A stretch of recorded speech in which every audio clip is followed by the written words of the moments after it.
not merely to mark a birthday, but to honor a life defined by purpose, courage, and an unwavering commitment to service. Hadiza Bala Usman, at 50, represents more than the passage of time. It represents a rare and disciplined journey through public life. She stood at the intersection of civic advocacy and institutional leadership, proven that integrity and effectiveness need not be mentioned in public service. From her early grounding in the Reverend practice, through her work in government reform, to her leadership within some of Nigeria's most complex public institutions, Hadiza Bala has consistently demonstrated a clear doctrine of leadership. The public office is a trust that delivery matters and that courage is not optional. In 2014, following the abduction of the Chibok schoolgirls, she co-founded the Bala Girls movement and a sustained civic intervention that gave voice to those young girls and all children there.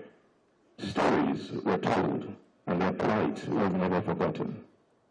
The movement demanded accountability, kept national attention focused on the girls' long after homeless period, and ensured that civic advocacy could engage power and become performative. It was one of the most consequential civil society actions in Nigeria in the recent history, both in scale and in endurance. When she transitioned forward into government, that same seriousness followed her into office. As Chief of Staff to the Governor of Kaduna State, she played a central role in coordinating, executing, and enforcing government policies, ensuring that policy intent translated into action. She brought structure to governance, clarity to priorities, and an insistence on fair pay that defined the administration's working culture. Her appointment in 2016 as Managing Director of the Nigerian Ports Authority by the late former President, His Excellency Muhammad Bala, DCFR, marked a historic moment not only as the first woman to lead the institution, but as one entrusted with the reforming one of Nigeria's most strategic and complex agencies. During her tenure, she prioritized transparency in ability, operational accountability, interagency coordination, and institutional reform. She approved the role not as a figurehead, but as an administrator deeply engaged with systems, processes, and outcomes. And long after her departure, the standards she enforced continued to shape expectations within the institution. Notably, she exercised authority without spectacle.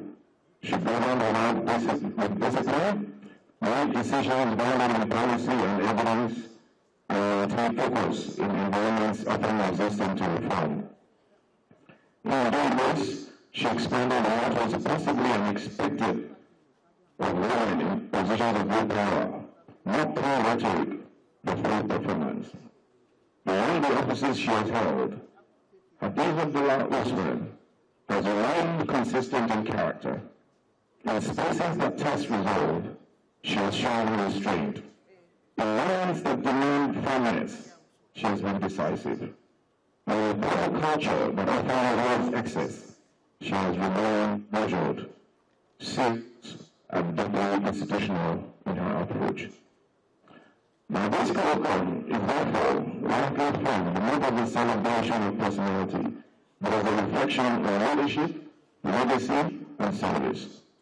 It invites us to consider what it means to build up effective complex environments, to build institutions that endure, to deliver results without compromising principle, and to remain rewarded wherever all.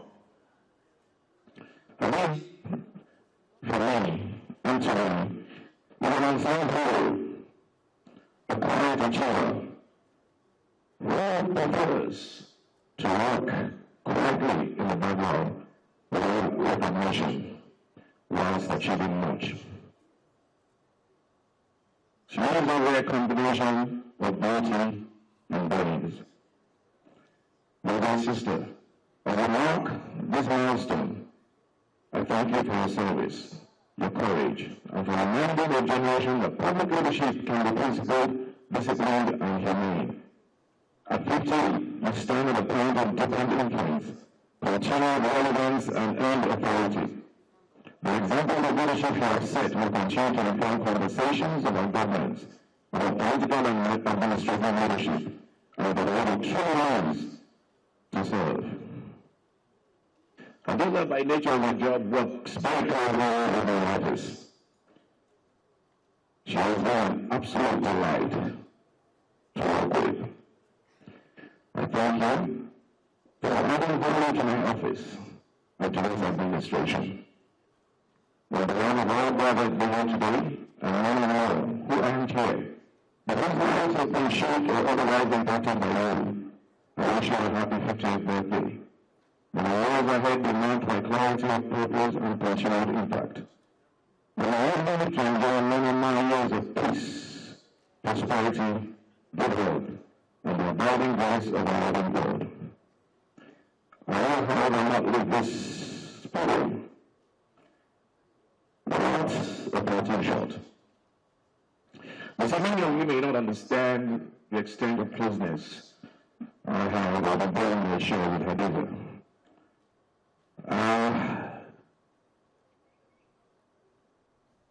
She practically tells me everything, and I tell her everything in return. The one thing she didn't tell me was that she was getting married. She was at my house on Christmas Day in Lagos.